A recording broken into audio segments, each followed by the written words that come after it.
Assalamualaikum warahmatullahi wabarakatuh. Perkenalkan, nama saya Zulfa Nur Cahyadi dengan NIM S1S1240082, mahasiswa Teknik Informatika tahun 2024. Pada kesempatan kali ini, saya akan membawakan materi tentang virtual machine. Apa itu virtual machine? Secara sederhana, virtual machine atau disingkat VM adalah sebuah komputer virtual yang berjalan di dalam komputer fisik Anda atau biasa disebut host.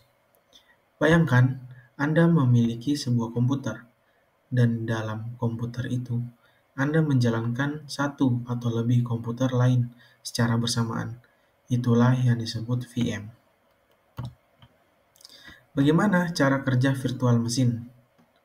Virtual machine dibuat dan dikelola oleh sebuah software yang disebut hypervisor. Hypervisor bertindak sebagai manajer yang bertanggung jawab untuk mengalokasikan sumber daya dari komputer host ke setiap virtual machine yang berjalan, mengalokasikan setiap VM satu sama lain, sehingga masalah di satu virtual machine tidak akan mempengaruhi virtual machine lainnya atau komputer host. Mensimulasikan hardware seperti CPU, RAM, hard drive, dan kartu jaringan untuk setiap virtual machine, sehingga operasi sistem yang berjalan di dalamnya berpikir mereka sedang berjalan di perangkat keras fisik. Adapun jenis-jenis virtual machine, yang pertama kita bahas adalah berdasarkan tingkat virtualisasi. Klasifikasi ini didasarkan pada bagaimana VM berinteraksi dengan perangkat keras fisik yang ditentukan oleh jenis hypervisor yang digunakan. Yang pertama, sistem virtual machine, full virtualization, type 1 hypervisor, bare metal hypervisor. Cara kerja, hypervisor tipe ini diinstal langsung di atas perangkat keras fisik tanpa sistem operasi host. Ia memiliki kontrol penuh atas sumber daya perangkat keras dan mendistribusikannya langsung ke virtual machine. Contoh hypervisor tipe 1 yaitu ada virtual machine where EXE. Yang kedua ada Microsoft Hyper-V. Yang ketiga ada Citrix XenServer atau yang biasa disebut sekarang Citrix Hypervisor. Yang keempat ada KVM atau Kernel Based Virtual Machine untuk Linux. Yang terakhir ada Proxmox VE. Kita lanjut.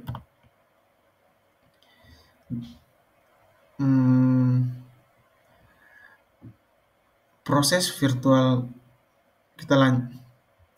kita lanjut pada bagian proses. Kita lanjut pada proses virtual machine atau application virtualization atau type 2 hypervisor atau host hypervisor. Cara kerja dari hypervisor ini diinstal sebagai aplikasi di atas sistem operasi host, misalnya Windows, macOS, atau Linux. Virtual machine berjalan di dalam aplikasi ini, dan sumber daya dialokasikan melalui operasi sistem host. Contoh hypervisor tipe 2 ini, ada Oracle VirtualBox, ada Virtual Machine Ware Workstation Pro atau Player. Yang ketiga ada Parallel Desktop untuk macOS. Yang terakhir ada QEMU atau Quick Emulator.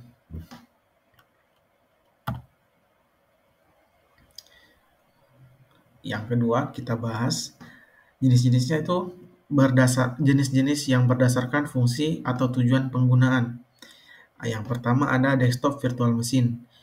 VM yang dirancang untuk menjalankan sistem operasi desktop lengkap seperti Windows, macOS, Linux untuk penggunaan pribadi, pengembangan, atau pengujian. Contohnya seperti yang kita buat dengan VirtualBox atau Virtual Machine Ware Workstation. Lanjut yang kedua ada server virtual machine. Virtual machine yang dikonfigurasi untuk menjalankan sistem operasi server, misalnya Windows Server, berbagai distribusi Linux server, dan melayani aplikasi atau layanan tertentu seperti web server, database server, dan lain-lain. Ini sering menggunakan tipe 1 hypervisor. Yang ketiga ada network virtual machine. Network Function Virtualization atau NFV. Virtual machine yang digunakan untuk mengimplementasikan fungsi-fungsi jaringan seperti firewall, router, load balancer sebagai perangkat lunak. Untuk perangkat keras fisik, ini meningkatkan fleksibilitas dan skalabilitas jaringan. Yang keempat ada proses virtual machine. Contohnya seperti Java Virtual Machine atau JVM. Virtual machine ini sedikit berbeda dari sistem virtual machine di atas.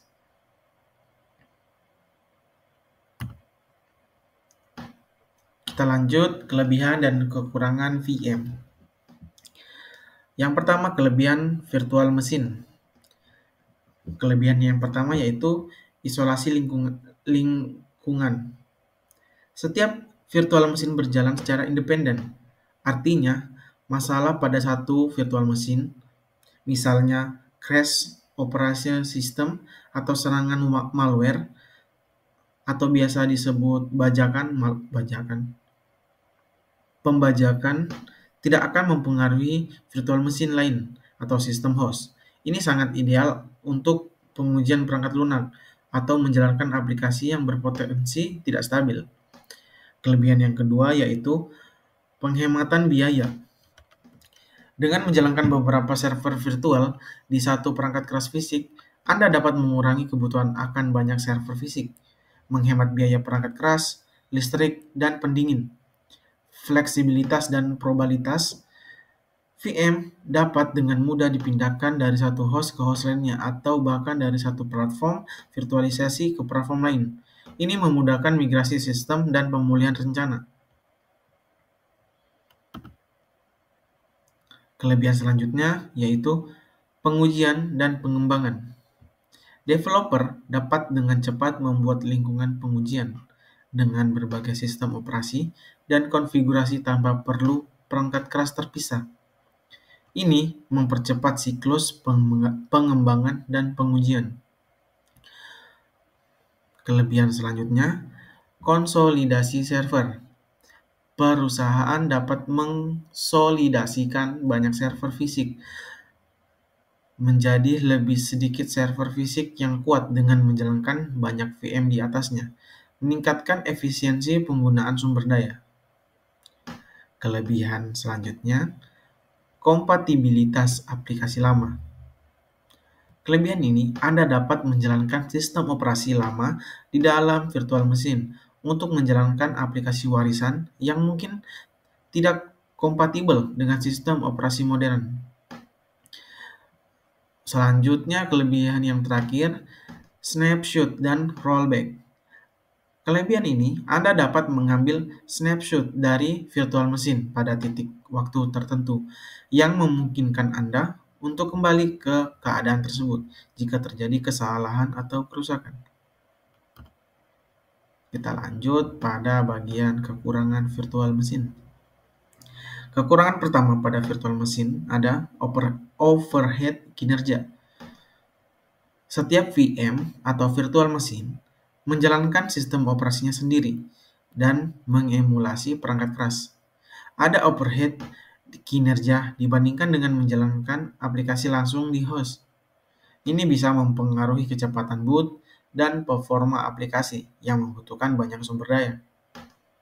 Kekurangan yang kedua, dari virtual mesin, yaitu kebutuhan sumber daya tinggi. Kekurangan ini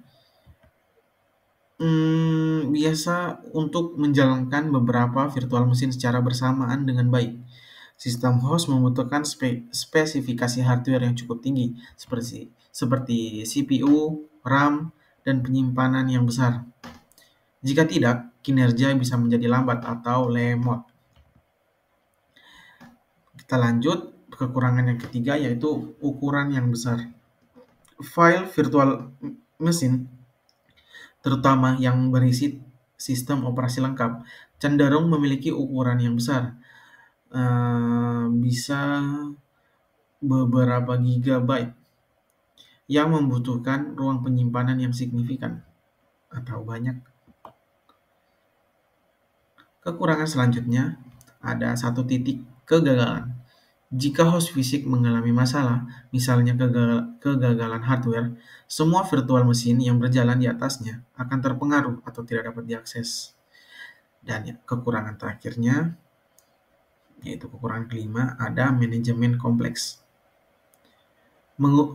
Kekurangan mengelola banyak virtual mesin dapat menjadi kompleks, terutama di lingkungan berskala besar dan membutuhkan keahlian khusus. Secara keseluruhan, virtual mesin adalah teknologi yang sangat powerful dan bermanfaat, terutama untuk tujuan pengembangan, pengujian, konsolidasi server, dan fleksibilitas lingkungan. Namun, penting untuk mempertimbangkan kebutuhan sumber daya yang tersedia untuk memutuskan apakah VM adalah solusi terbaik untuk Anda. Lanjutkan. Nah, kita lanjut pada contoh instalasi virtual mesin di Windows.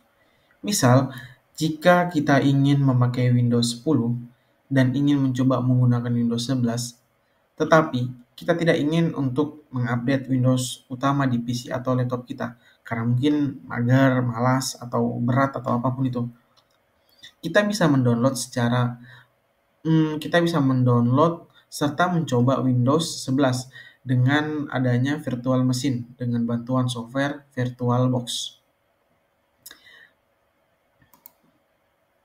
Langkah-langkah yang harus dilakukan. Yang pertama ada VirtualBox di PC. Langkah pertama, download VirtualBox di PC atau laptop teman-teman untuk jadi virtual mesin. Yang kedua, ada download file ISO dari Windows yang ingin teman-teman coba, misalnya Windows 11. Jadi, teman-teman harus mendownload dulu ISO-nya, seperti nggak harus Windows juga, bisa Linux, bisa ada banyak begitu ISO-nya. Nanti bisa teman-teman cari di Google, ISO macam-macam, enggak hanya Windows 11 saja yang ada. Kita lanjut. Yang ketiga, kemudian teman-teman buka VirtualBox yang sudah teman-teman download dan teman-teman harus menyeting terlebih dahulu untuk pemakaian CPU, RAM, memori, dan lain-lain. Seperti gambar yang saya sudah tampilkan, ini harus disetting sesuai spesifikasi laptop atau PC teman-teman. Jangan sampai over dalam memberi settingannya ini, karena bisa membuat PC Anda panas, lemot, meledak.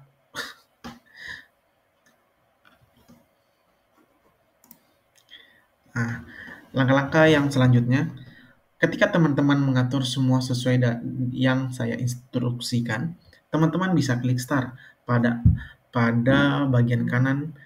Ada tanda panah yang menunjukkan start.